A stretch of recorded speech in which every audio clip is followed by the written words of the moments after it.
I finally found the door. I crawl over to it, and it doesn't open.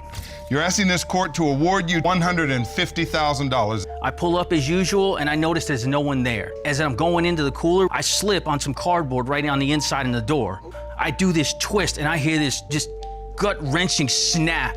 And as I hear that snap, I just start falling because I can't hold myself up anymore. So as I'm falling back, I hit the ground on my back, my head pops off on the concrete, and it just knocks me out. And right as that happens, the lights go out. I finally found the door. I crawl over to it, and it doesn't open.